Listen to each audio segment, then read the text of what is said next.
पूरे विश्व की तुलना में हमें आगे बढ़ना है तो हमारे युवकों को हमें प्रोत्साहित करना होगा, उनको अवसर देना होगा। हमारे युवक नए उद्योगकार कैसे बने। सर, कोई आपको सर्टिफिकेट कोर्स प्रोवाइड किया जाए जिसमें कि लो इन्वेस्टमेंट में नेटवर्क क्रिएट करके आपको मैक्सिमम प्रॉफिट कैसे अर्न किया जाए सिखाया जाए, तो इसमें आपका क्या विचार है? नेटवर्क मार्केटिंग ठीक है। नेटवर्क मार्केटिंग डिपेंड करता है कि कौन सी कंपनी है, उस कंपनी में जा रहे हैं, आप अपना कितना उसमें पंक्चुअलिटी काम कर रहे हैं वो डिपेंड करता है। अगर आप कोई भी बिजनेस हो या फिर जॉब हो, अगर आप पंक्चुअलिटी काम कीजिएगा तो ऑब्वियसली बात है कि आप राइज कीजिएगा।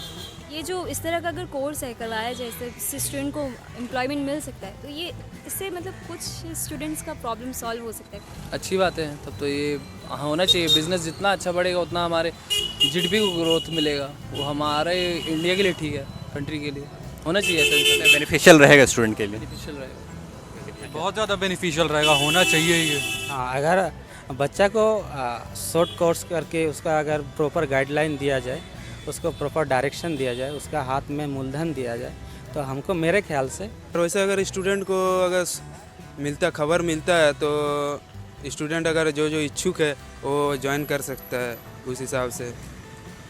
मतलब आपके हिसाब से मतलब बेनिफिशियल रहेगा? हाँ, बेनिफिशियल रहेगा। डायरेक्ट सेलिंग यानी प्रत्यक्ष बिक्री ने बड़ा बदलाव किया है। क्या है डायरेक्ट सेलिंग और भारत में इसका भविष्य कैसा है, देखते हैं इस रिपोर्ट के जरिए।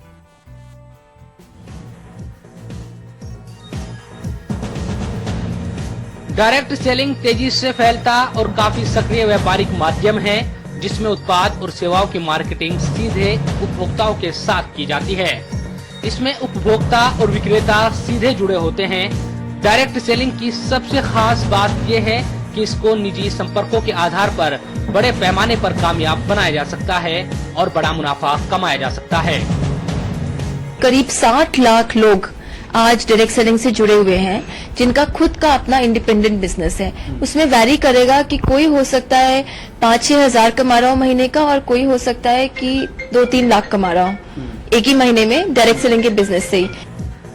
नेट डायरेक्ट सेलिंग करने वाली कई सक्रिय कंपनियां हैं जैसे Amway, Evan, Modi care, Tupperware और क्यूनेट। क्यूनेट ऐसी कंपनी है जिसका दावा है कि वो अपनी नैतिकता से कभी समझौता नहीं करती और पूरी ईमानदारी के साथ काम को आगे बढ़ाती है। भारत में डायरेक्ट सेलिंग कारोबार की शुरुआत 1990 के दशक के मध्य में हुई थी। Direct selling government has very well approved it. Government ये ऐसी कंपनीज को प्रमोट भी कर रही है। गवर्नमेंट इन कंपनीज को रजिस्टर करके ले रही है और ये सब कंपनीज आजकल बहुत चल रही है मार्केट में।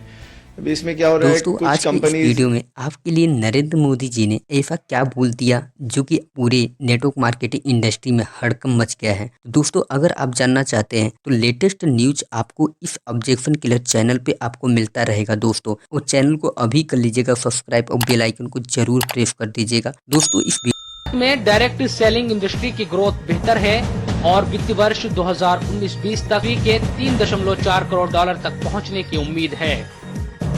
डायरेक्ट सेलिंग के नाम पे कई पॉन्जी कंपनीज निकल आते हैं, तो हम लोगों को एक ऐसा प्रक्रिया लाना चाहिए जहां पर कानून एक ऐसा कड़ी से कड़ी कानून आ जाए कि डायरेक्ट सेलिंग का क्या परिभाषा होना चाहिए, वो स्पष्टीकरण आना चाहिए कानूनी रूप से, जो आज हमारे देश में नहीं है। घर में पढ़ाई का माहौल था जी। पिताजी ने हमेशा पढ़ने को बढ़ावा दिया, पर नौकरी ना मिली। वो तो उन्हें मिली जिनकी पहचान थी। ज्यादा नौकरी है भी ना, विकास हो तो ही नौकरी निकले ना। पर मन ने भी हिम्मत ना हारी जी। खेती करके अपने बच्चों ने पढ़ा रहा हूं, पर क्या उनको भी मेरी तरह जूझना पड़ेगा? इब जाग उठा है हरियाणा। बेरोजगार घटते नहीं, लेकिन बेरोजगारों को रोजगार देने के नाम पर मध्य प्रदेश में प्रोफेशनल एग्जामिनेशन बोर्ड ही करोड़पति हो गया। इतना पैसा बेरोजगारों से एग्जाम फीस के नाम पर कमाया कि फिक्स डिपॉजिट सैकड़ों करोड़ रुपए का कर डाला। बस बेरोजगार ही फीस भरकर रोजगार का इंतजार करते रहे।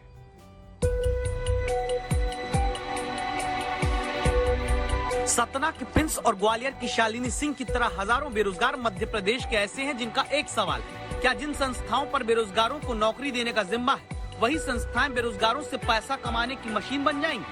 सवाल की वजह विधानसभा में पूछे गए एक सवाल के जवाब से है, जिसमें मध्य प्रदेश के प्रोफेशनल एग्जामिनेशन बोर्ड ने साल 2017 से 2021 तक 239 करोड़ 26 लाख 58 हजार रुपए सिर्फ बेरोजगारों से परीक्षा शुल्क के नाम पर लिया है, जिसमें 2017 में 100 करोड़ 67 लाख रुपए, 2018 में 42 करोड़ 22 लाख 32 हजार रुपए, 2019 में 27 करोड़ 39 लाख 27 हजार रुपए और 2020 में 62 करोड़ 88 लाख रुपए।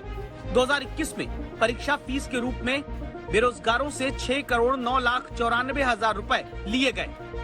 10 साल में 1000 करोड़ रुपए से ऊपर की सिर्फ फॉर्म भरने की फीस लेकर मध्य प्रदेश की बहुचर्चित परीक्षा कराने वाली संस्था व्यापम ने क्या इतनी नौकरी भी छात्रों को दी है?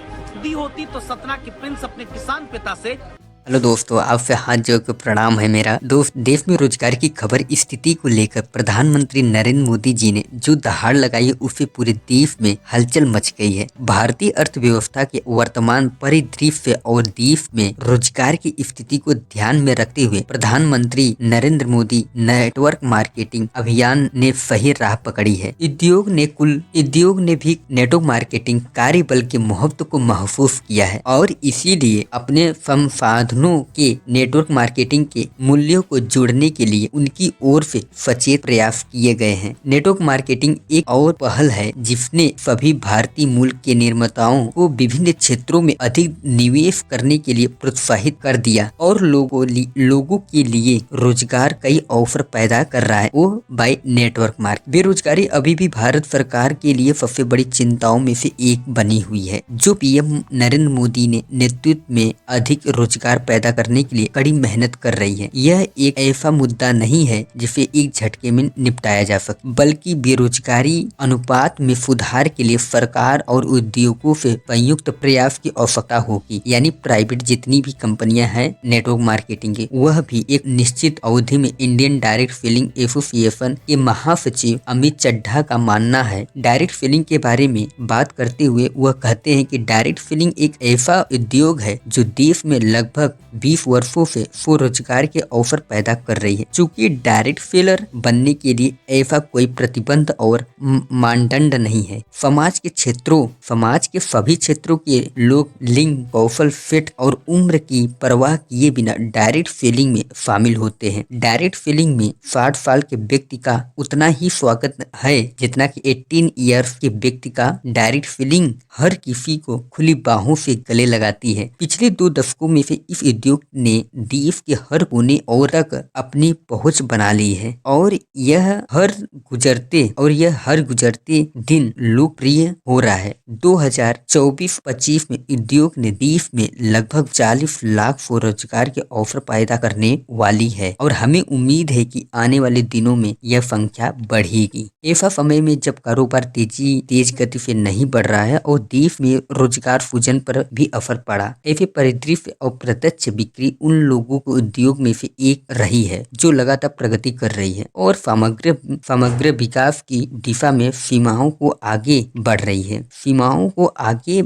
रही है। चड्ढा का मानना है कि डायरेक्ट सेलिंग उद्योग लाखों भारतीयों को विशेषकर अकुशल लोगों के करियर को आकार देने में सहायक रहा है, जिन्हें मुख्य धारा में जगह नहीं मिल पाई। यह उद्योग एक आम आदमी को एक नेता में बदल देता है जो आगे चलकर अपने जैसे हजारों लोगों को मार्गदर्शन करता है और उन्हें मुख्य धारा का हिस्सा बनाने में मदद करता है। महत्वपूर्ण तथ्य यह है दोस्तों कि कई सफल डायरेक्ट सेलर्स अब अन्य लोगों को अपना व्यवसाय स्थापित करने में मदद कर रहे हैं। जाहिर है ये लोगों का व्यवसाय है जहां एक दूसरे की मदद करता है, जिसके परिणाम स्वरूप राष्ट्र का निर्माण हुआ। चड्ढा ने आगे भी कहा, इस उद्योग में काम करने का मुख्य आकर्षण लचीले घंटों का विकल्प है, जिसमें लोगों को सख्त समय सीमा से बंधे पढ़े बिना अपने खाली समय और समय पर काम करते हैं। कई कामकाजी लोग अतिरिक्त कमाई के ऑफर के रूप में डायरेक्ट सेलिंग से जुड़ते हैं। डायरेक्ट सेलिंग एक उभरता हुआ उद्योग है जो बेहतर भविष्य की दिशा में अर्थव्यवस्था और रोजगार सृजन के लिए एक वरदान है। यह व्यक्तियों के आत्मविश्वास को बढ़ाता है और इसीलिए उद्योग के साथ साथ इसमें शामिल कार्यबल को उच्च विकास पथ पर ले जाता है। यह एक आकर्षक विकल्प है जो लोगों को न्यूनतम लागत के साथ अपना